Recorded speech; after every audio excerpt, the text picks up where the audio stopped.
Globalisht, çmimet e naftës u rritën në tregjet aziatike të enjten pasi investitorët monitoruan zhvillimet mbi armëpushimin e brisht mes SBA-ve dhe Iranit.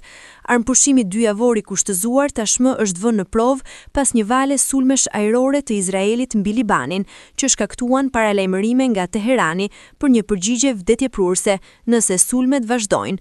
Çmimet e naftës kishin rënë të mërkurën pas njoftimit për armëpushimin, i cili përfshinte edhe rihapjen e ngushticës kyçe të Hormuzit, një rrugë kyçe detare për transportin global të energjisë. Megjithatë, shqetësimet mbi qëndrueshmërinë e marrëveshjes dhe kontrollet iraniane mbi lundrimin po mbajnë tregjet në tension. Sipas të dhënave të tregut, Brent u rrit 2.2% në $96.70 për fuqi, ndërsa West Texas Intermediate në SBA u rrit 2.8% në $96.90. Çmimet mbeten dukshëm mbi nivelin para fillimit të konfliktit më 28 shkurt, duke reflektuar pasigurinë e tregut dhe dëmtimet e infrastrukturës së naftës dhe gazit. Eksperti i bankës OCBC, Sim Mo-Syun, tha se tregu po fokusohet kryesisht tek fluksi i transportit energjetik përmes ngushticës së Hormuzit dhe mënyra se si Teherani do të menaxhojë lundrimin e anijeve. Analisti Danny Price nga Frontier Economics theksoi se marrëdhënia SBA-Iran mbetet qartësisht e brisht, ndërsa rikuperimi i objektivave të naftës dhe gazit të dëmtuara mund të mbajë çmimet e larta për të paktën një vit.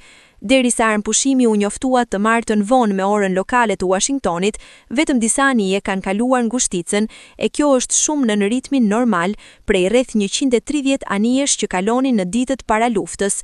Analizat nga firma maritime Polestar Global tregojnë se do të duhen të paktën 10 ditë për të përpunuar prapambetjen ekzistuese të anijeve, edhe nëse trafiku rikthehet në normalitet. Disa vende, përfshirë Malajzinë, Indinë dhe Filipinet, kanë negociuar kalimin e sigurt të anijeve të tyre. Shtetet e përfshira kanë gjithashtu mosmarrëveshje mbi përfshirjen e Libanit në armëpushim. Të mërkurën, Izraeli kreu bombardimin më të rënd mbi Libanin gjatë këtij konflikti, duke vrarë të paktën 182 persona. Hezbollahu reagoi duke lëshuar raketa drejt veriut të Izraelit, duke konsideruar këtë si shkelje të armëpushimit dhe duke theksuar përkrahjen e Iranit. Ndërkohë tregjet aziatike kanë pasur rëndje të lehtë të indekseve kryesor. Nikkei 225 në Japoni ra 0.5%, ndërsa Kospi në Korenë e Jugut 1.2%.